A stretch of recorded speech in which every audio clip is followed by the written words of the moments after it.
Bismillah. Beberapa tahun terakhir, cuaca makin sulit ditebak.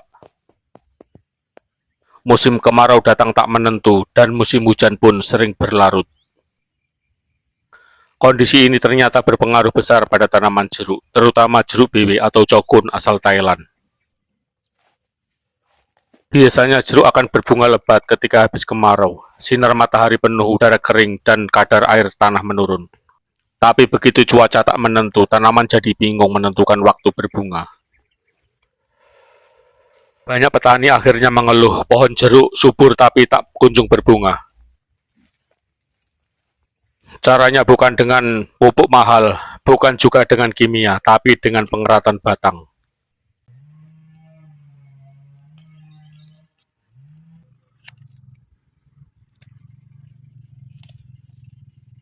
Pengeratan ini dilakukan di bagian kulit luar, batang atau cabang utama. Yang penting jangan mengenai kambium, cukup kulitnya saja dikupas melingkar, selebar 1 cm. Tujuannya adalah memutus aliran zat hasil fotosintesis ke akar.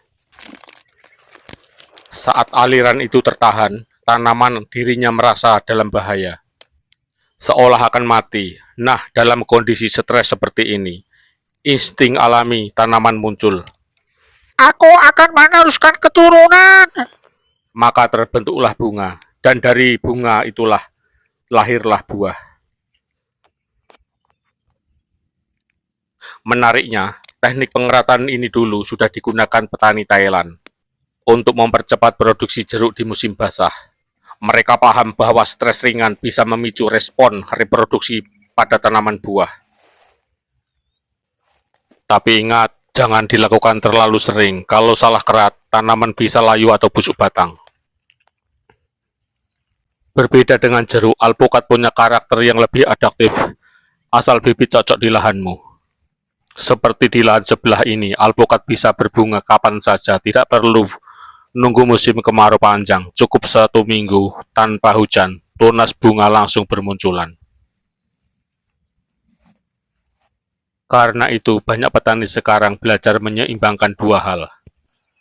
Pemilihan varietas dan adaptasi terhadap perubahan iklim.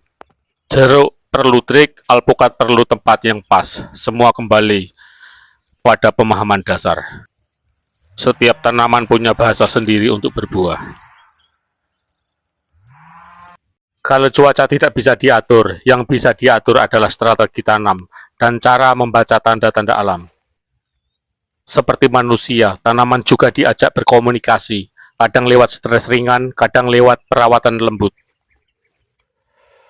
Jadi buat kamu para petani jeruk, jangan menyerah kalau tanaman belum berbunga. Coba cara pengeratan ini dengan hati-hati, amati reaksinya. Dan buat yang menanam alpukat, pertahankan perawatan, jangan lupa pantau air dan drainasenya. Karena di balik setiap bunga yang muncul, ada cerita perjuangan petani, ada ketelitian, dan ada ilmu yang terus berkembang. Inilah seni bercocok tanam di era iklim tak menentu. Bukan sekedar menanam, tapi memahami kehidupan tanaman itu sendiri. Terus belajar dari alam, karena alam tidak pernah salah. Salam dari Diratani 4114.